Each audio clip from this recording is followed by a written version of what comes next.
Okay, there she is. Hi, Lori. Hey, how are you, Kendra? Good. Good to see you. Yes, how are you doing?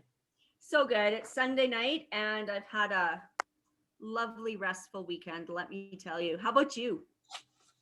Yes, it's been a great weekend. Good. Nice, relaxing. Yep. Yep. Good. Feeling better? Yes, feeling better. Way Good. better. Good. Aunt Flo, just, That's you can just bugger a off.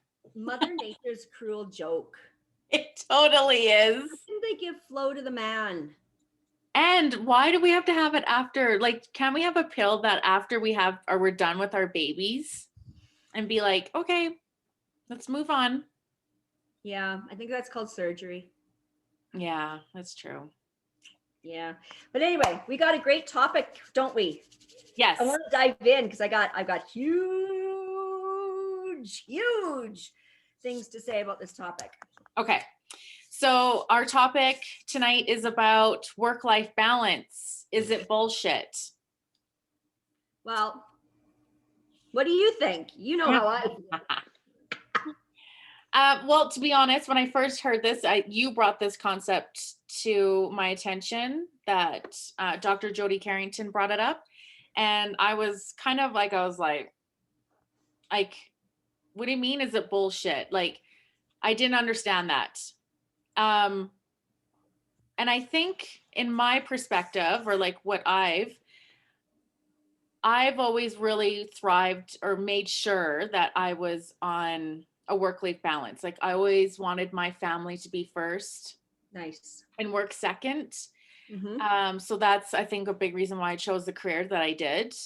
I started off driving bus Mm-hmm. so to start off, I was working downtown in the corporate world. I was working for a property management company. Right. I was accounts payable, and I got pregnant with Cameron, and I had him.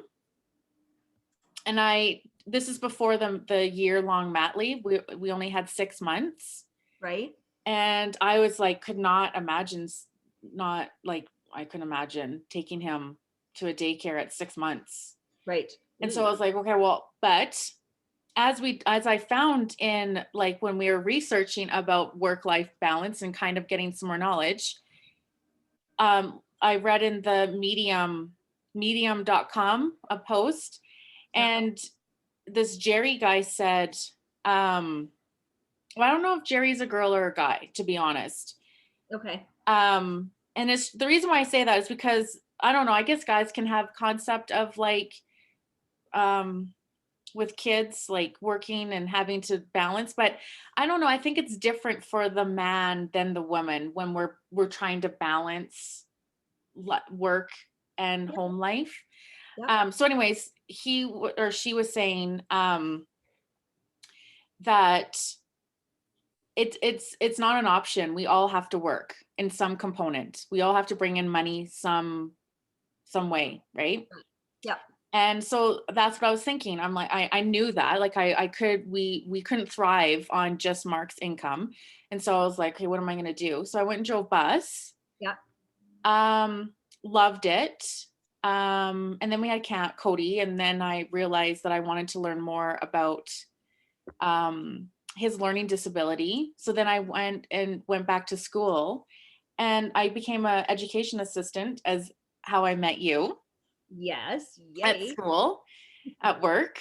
And I just found that, and then I was going to go back to school to be a teacher, Right. and I've stopped that journey because well, I see what you teachers do. Like I just think, like, I do enough as it is. Like I don't bring home as much stuff that you guys do, but I still bring home stuff and work on materials at home, but not like a typical teacher. And I just think I can't do it. Like it just wouldn't work for me and my family. So I just realized that, doing what I'm doing, I love, You and have it purpose works. and you're good at what you do and you love what you do.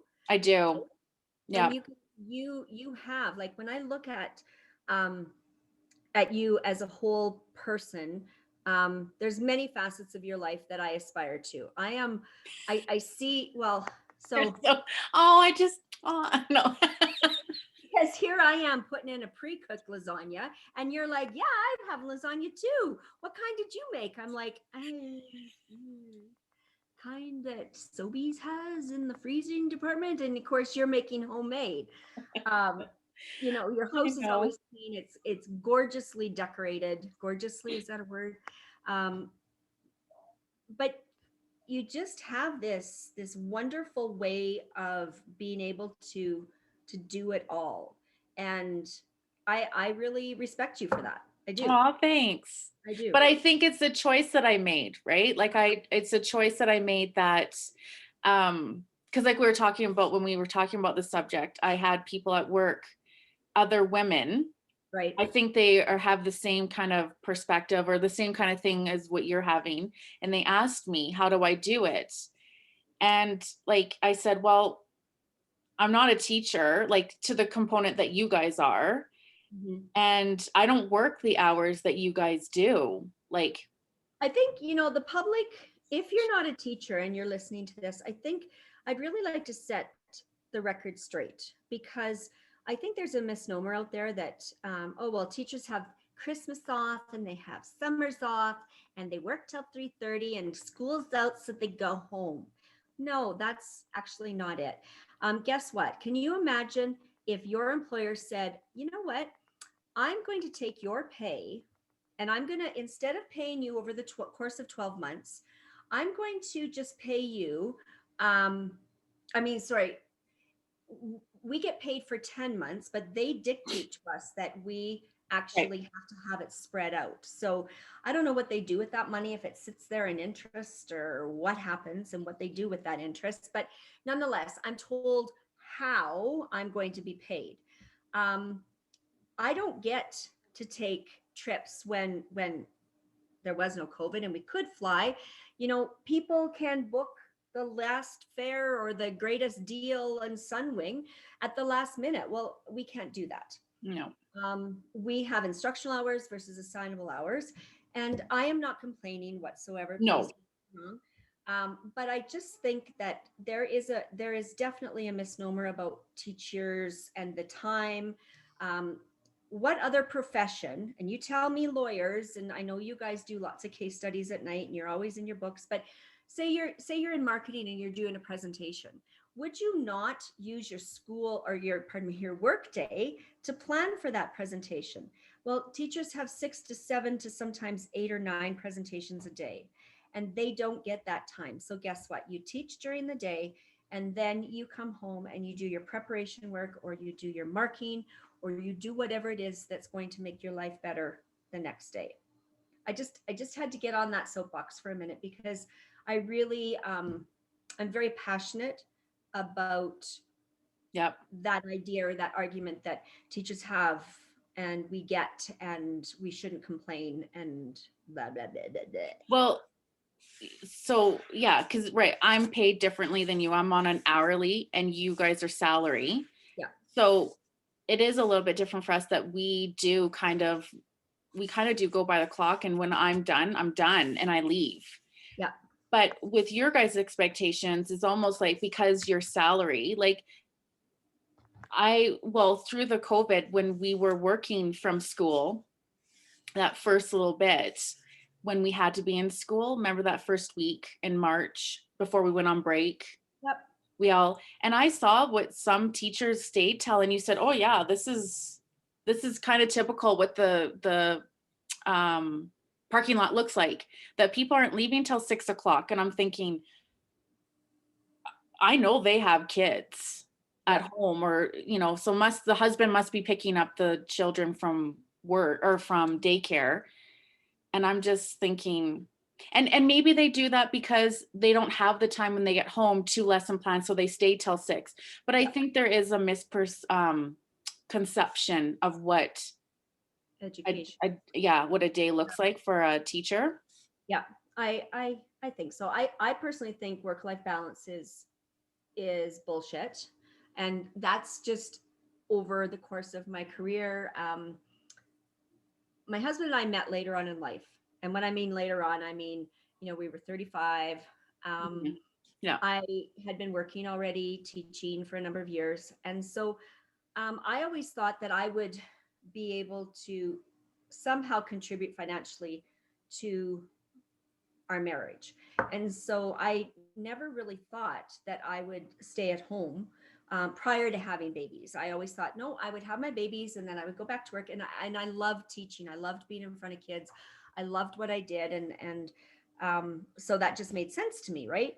Hmm. Um, and then I had my first baby and I was like, uh, oh, okay, wait, I'm going to pay someone to look after my child so I can go to work to teach other people's children,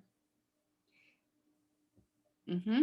right? And I would hand off this little human being that I had created to someone I barely knew.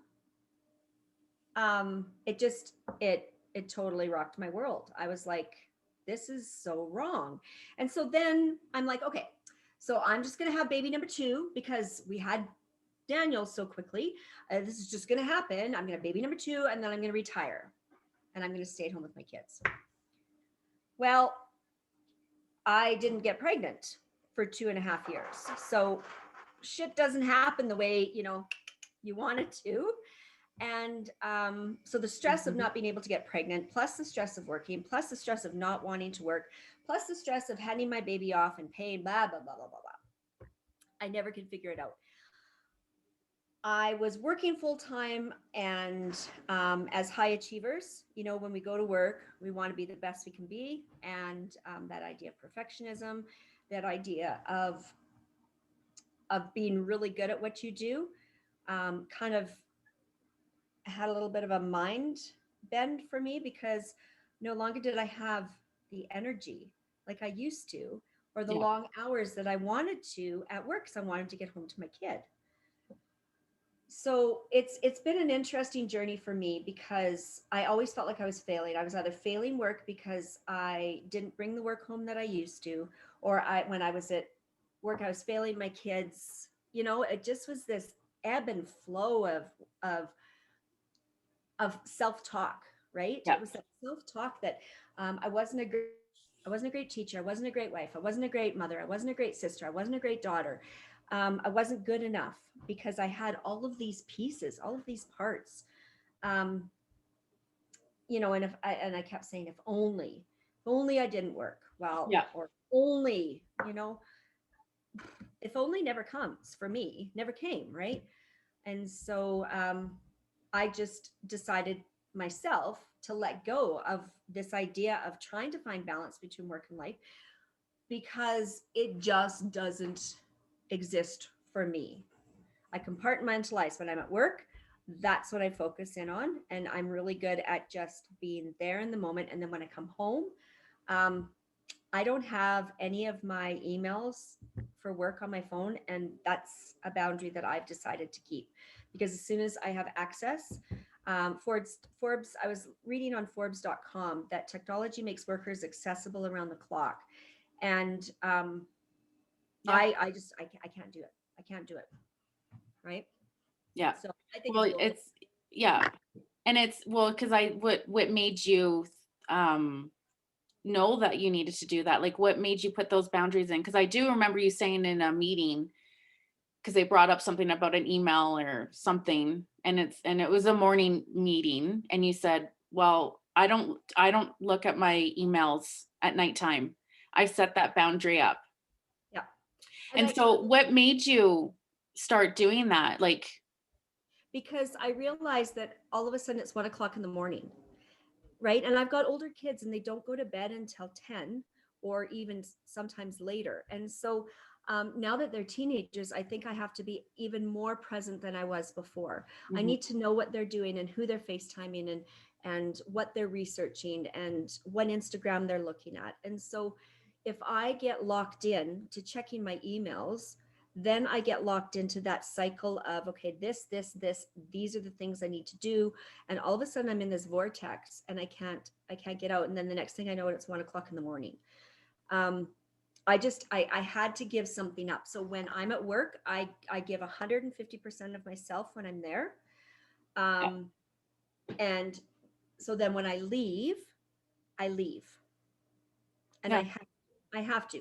And I'm making a choice. I'm making a conscious choice not to become an administrator because I know the hours Yeah. that, and I just, at this point in my life, maybe 10 years ago, I would have become an administrator, but um, I need time and space, right? And it's really just being aware of where I'm at. So when I'm at work, I'm aware of, in that moment, I'm at work, right? Yep. When I'm at home, I'm aware of where I'm at and I'm giving my full attention, well, as much as I can, but my full attention, it's always, practice, right? But whatever I'm in, I'm doing my best to give my full attention. Yeah.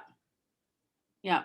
Um, what do you say? Like, because this is one thing I'm thinking about. Like, so yeah, both of our kids are older. Like Cameron is graduated, my oldest. Yeah. Um, and then Cody's in grade 9, my Mhm. youngest. Yeah. But I still, even though I chose to drive bus and then become education assistant, I still, there are still times that I couldn't go to like Cody's field trip or Cameron's field trip because um, my job didn't allow me to take that time off. And I felt really guilty because I'm sitting here going, okay, I've chose this so I can be more present in their education and more present in the school. But then now my Yeah. career is still stopping me from being able to do that. And I had such guilt. I had such guilt because Yeah. I so wanted to be there for them to volunteer and be a part of that experience, right? Um, I've yet to be able to go to a first day of school. Like I was never able to take my kids kindergarten, first grade, second grade. It was never, oh, that's sad. I, Seriously? yeah, never. Mm-mm. Because I've always, because it was the first day of school wherever I was teaching. Right. And yeah, and I feel for all of like all of those mums who are teachers because unless, Well, that's huge, right, especially when they're little. right? Yeah. Yeah. So we always had our special time at the end of the day, right? Where we could touch base. And I was sort of the end of the day celebratory person with my kids, right? And Hmm. Hmm. asking them the questions like, what was the best part of your day? Or what did you like the most about your day? Or what did you like the least about your day? Oh, nice. Yeah. Yeah, that's good. Well, it worked for us because, as I said, I could not take my child and hand them over to a complete stranger, and because it would just tear me apart. And so, thank God, I've got an amazingly understanding husband because he took that on, right? And it wasn't easy for him either, but it was either me have a nervous breakdown or him where he could manage his emotions, I guess, a little better. I mean, it was still hard for him, but you know, when you talked about the difference between the husband and the wife and the maternal piece that we carry with Hmm. us, right, and the Yeah. guilt that we have as moms, I'm sure there's fathers and males out there um, that carry that guilt as well, but I think they just process it differently, right? Yeah. Yeah. Yeah, I don't I, want to. I I don't think want so to too. generalize. Yeah, I don't want to Yeah. generalize anything. Yeah. Um, but so I think it's bullshit. You have found a way to make things work. I think very nicely. You run a beautiful home. Oh, thanks. You cook like Jesus. Yeah, I Well, God, because if it wasn't for it your was husband, important to me. yeah, for Yeah. sure. Because I didn't have that. My mom and my dad, my dad was going to law school, was up in Edmonton. He wasn't around.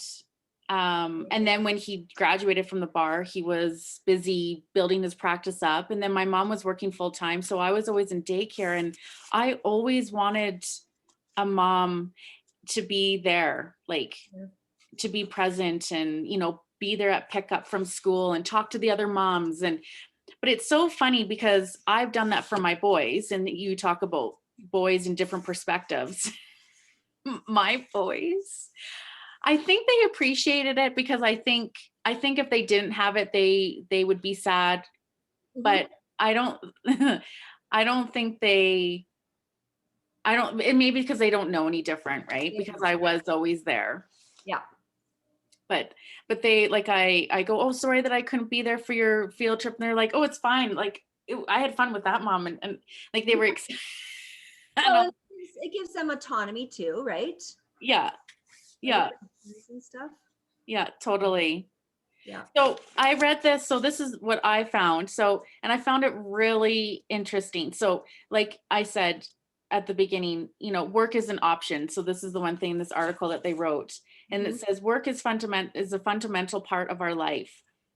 Who we are and what we do merge, sometimes with good results and sometimes with bad. So Mm. your example of missing the first day of school, like Mhm. that's really sad to me because I'm like, oh my goodness, because that's such a exciting time, It's huge. Yeah. right? So I think that's a bad result of the profession or whatever we're in, right? Because I think other professions you can take that day off, but first day of school for teachers is huge. There's no flexibility because you have to be there for the kids, right? For your students. Yeah. Yeah. There's no taking a personal day on the first day of school. No. Like you I can't, swear I'm laughing, but it's so true. right? I laugh because I think, can you imagine if someone asked, Denied. yeah, yeah. I don't know. It just doesn't make sense. But then it's so sad because I think about like, I think like when they get older, they don't care. And quite frankly, they don't want you there, right? Like, Oh, especially when you get in junior high. drop me off a block away, mom. Yeah. Drop me off a block away. Don't look at me, mom. Ah, turn the music Right? down. Right? Yeah, yeah. Totally. So then they went into like feeling guilty. So we talked about that. So when you're at home and you have work to do, you're feeling guilty because you're not getting your work done. Right. And then when you're at work, you're feeling guilty because you're missing. So there's this fight balance of feeling guilty and stuff. Yeah, yeah. So I found that it was a mission of mine right from the get-go, Yeah. that I always wanted to be there. There are still components that I still struggle with, like I said, like certain field trips or Yeah. certain things that I wanted to be part of that I couldn't because it wasn't an option, or Right. to go on vacation. Like you said, we don't have the option of going like outside of spring break, Christmas break, Yeah. and summer holidays. I know. Like it is very frowned upon. And I don't know if they truly understand that. And I don't know, but it's very frowned upon when you go outside of those scheduled times. Yeah. Well, it's just, from a management perspective, um, kids do well with consistent routines. So when those routines are disrupted, and you have, substitute teachers, and those are the lifeline of education. So when teachers go down, we have, the guest teachers that come in. But there is something to be said about, when you are managing a school and the disruptions that causes. And we really don't have a lot of paid. We have one paid personal day as an educator, and the rest are at a reduction, and you pay the substitutes. So yeah, I just would like people, those, the Karens in the world that think that, you know we don't do anything, or we don't work past 3:30, or we make too much money, right? I just, maybe just ask, or maybe check in with a teacher, and just see how they're doing. And I don't know, Hmm. just And what about all the emails that you get from parents during the day? right. And they And want you to respond right away. yeah, and you know what? When teachers are teaching in front of the kids, the last thing you want them to be doing is responding to your email, right? You want them teaching, you want them, you know, nurturing them, and being there for them. You don't want them responding to your email in I don't know. I think that sometimes we should, because email and technology has made Hmm. us so our world so fast and so immediate. And when we don't get that immediate feedback or that immediate response, we're like, what the hell? You know, where are they and what are they doing? And you know, your text, you can see, yeah, I can see that you're typing. Where are you? What? What? They stopped typing. Why are they Yeah. not? It just does something with the mind, right? um I don't know. I think that there's a couple of things that and I think you were talking about something, or you had read and you had mentioned it before we started, about just being really mindful and being aware. Is there Yeah. something So being present. So um I think the key thing is being present of whatever you're doing. Like, so if you're at work, mm-hmm. you're at work. If you're at Yeah, home, you're at home. yeah, And you're not um and I think that is the balance, yeah, right? And it's putting the boundaries, as you said, putting the boundaries in, yeah. and staying with them, because I don't know. I'm just assuming. I'm just putting words in your mouth at this point. Okay. You can tell me if I'm wrong. But I think in that meeting, when they brought up, they said, well, the email went out last night, or I something like that. And you said, well, I don't check my emails. Like, I think that was a hard thing to say, because you I know it would be for me, because I want to be on top of everything. And I feel that if I didn't check that email and they said, well, we sent that email last night, and I'd be like, oh God, I'm not doing my job very good. Oh, I missed Yep. it. Or I like, Yep. right. But it's Oh like, yeah. no, this is your boundary. Yep. And you did it very lovely. Like, you didn't come across bitchy. You didn't come across, you just said, well, I have a boundary that I don't check emails at Yep. nighttime. And I think, and I can't remember who was in the meeting, but they kind of were like, yeah, fair enough. Like, Oh, yeah. Well, I'm glad it was received well. yeah, I think it was received well. And I think, because I think I'm finding a lot of chatter around work, or like chatter in the fact of people are really talking about work-life balance. What does that look like? Is it achievable? And like Dr. Jody Caring bringing it up, you know, Starting the conversation, right? is it achievable or is it bullshit? Yeah. And she says in her mind it's bullshit. Yeah. And yeah. So when I was doing a little bit of reading, um, I was online, and Forbes.com had an article about work-life balance. Hmm. And they gave me 6 things that like sort of got me thinking about what can I do, um, even more so because this is a work in progress, right? I have a Yep. number of years left of work, um, and I still got to run a house, and I still got to be there for my Hmm. kids. Yeah. So the first one they talked about is letting go of perfectionism, which is hard for a lot of people. Um, they talked about how, as you go through life, you know how if you're building your career, and a lot of people, you know, in their 30s are building their career and are figuring out where they're going to go, what they're going to do, who they are. Some people get married early and they already know all that. But as the piece that really struck me was that they talked about the responsibilities mushrooming over the course of an adulthood. And as a result, that all of these things, you know, life becomes bigger, and then you have kids, and then, you know, they're into all of these different activities, and this mushroom keeps getting bigger and bigger. And then that idea of perfectionism becomes really out of reach.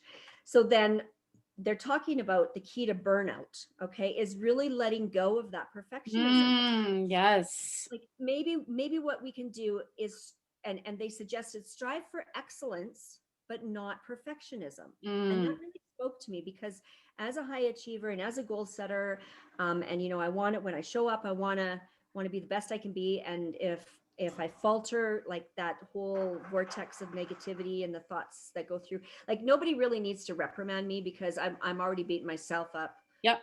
like 200%. So Well, we um, just found out that both of us are perfectionists. We Yeah. both didn't think we were.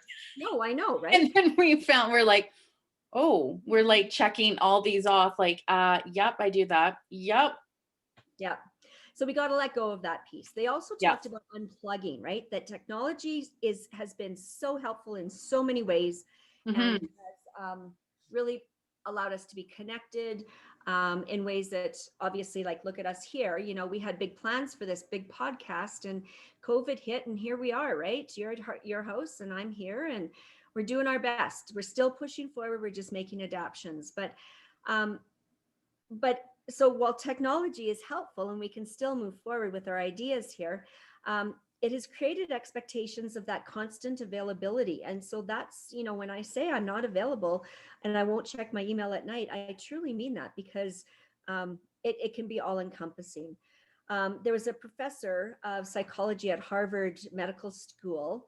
His name's Robert Brooks, and he co-authored the book, The Power of Resilience: Achieving Balance, Confidence, and Personal Strength in Your Life.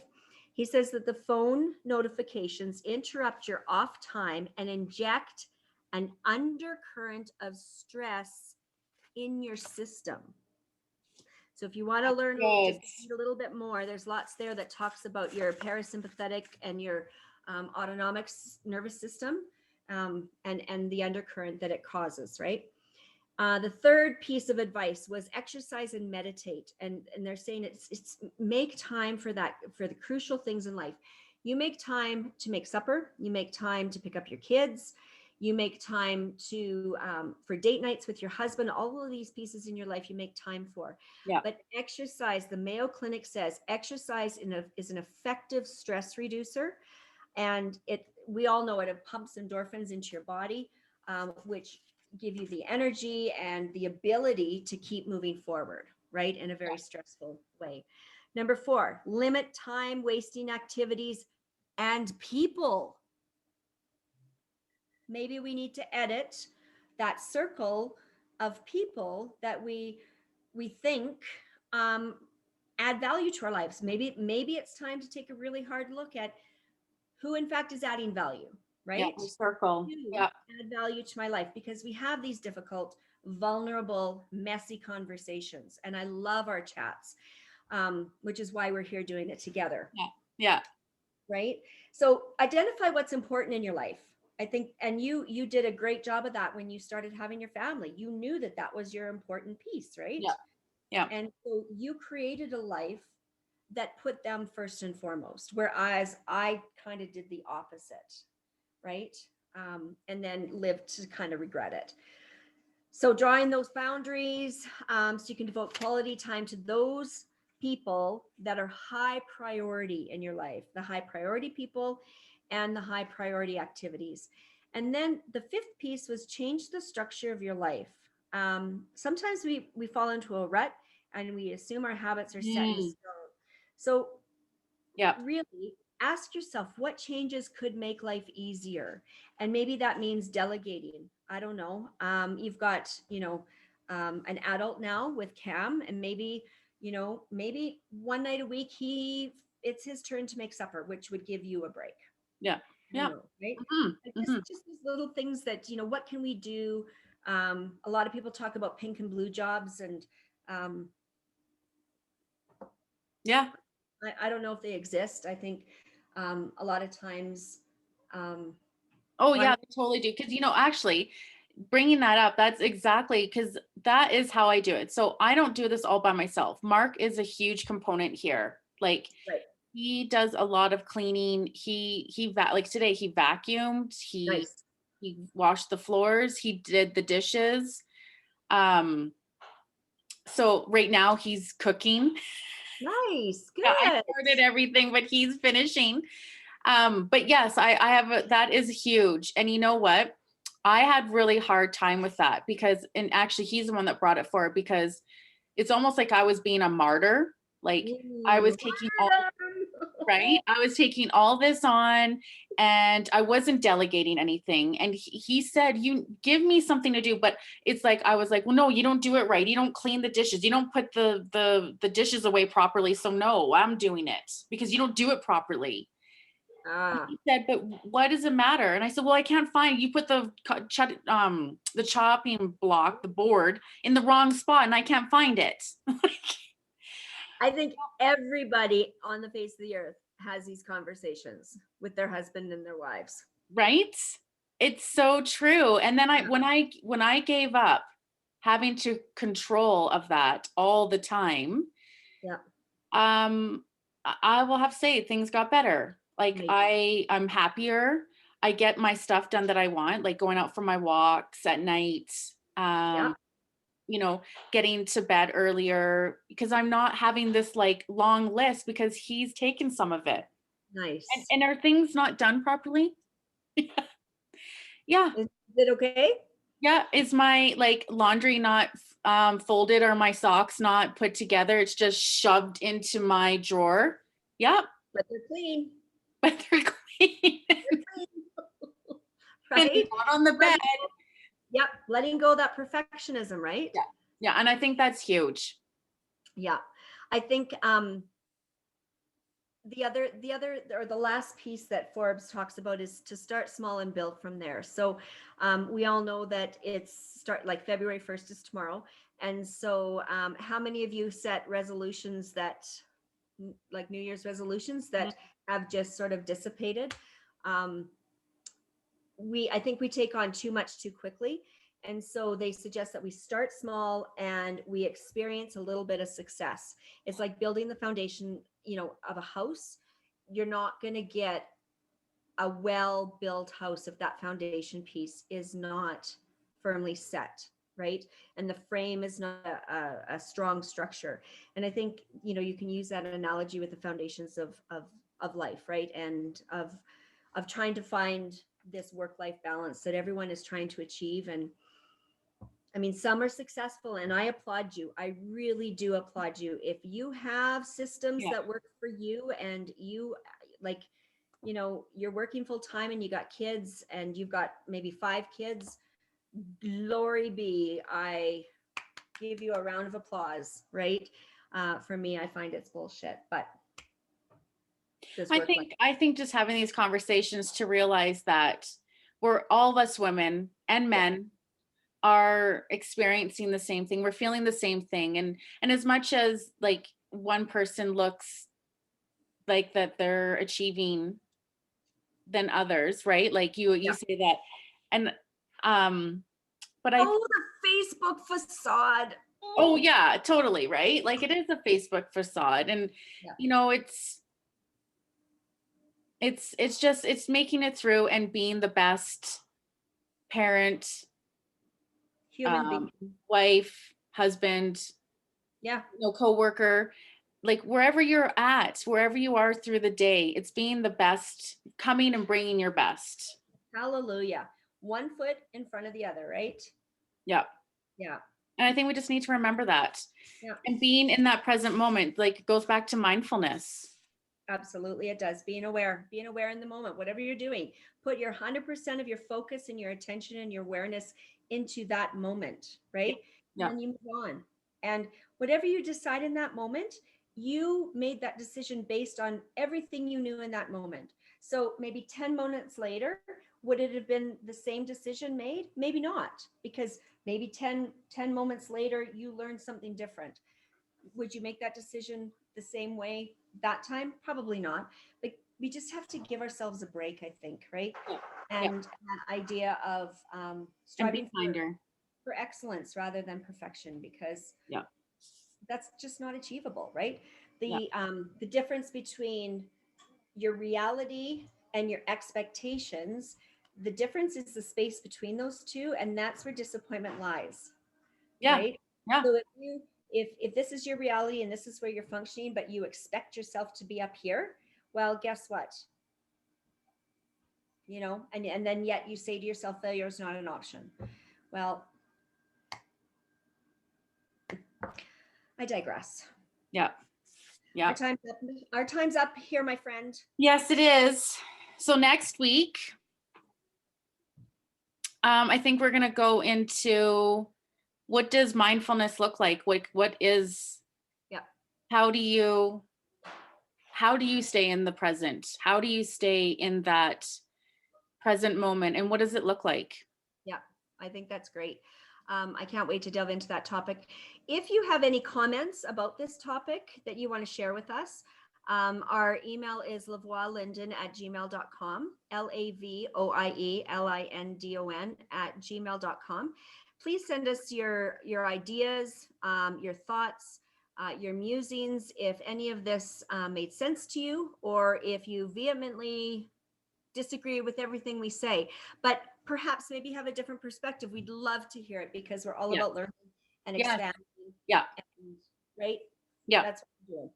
Yeah. So either leave a comment below. Is this what they do on Yeah. YouTube? Like leave a comment below somewhere, Yeah. or up, no, below, or send us an email again at lavoielindon@shaw.ca. And No, Gmail. oh, what did I I'll say? put it in comments. We'll put it in comments. You Did I put say Shaw. Shaw? I haven't had a Shaw email in 10 years. Good Lord, Fred. Sorry, at gmail.com. Oh, you know, I'm going to Put it go in comments. hell. Mm-hmm. And we'll Anyway, put that book. pardon? We'll put that book in the comments too that you brought up. Oh, the book. Yes. Okay. Yeah. We will. Okay. We'll Okay. see you tomorrow at work. See We're you out. later. See you later. Bye. Bye.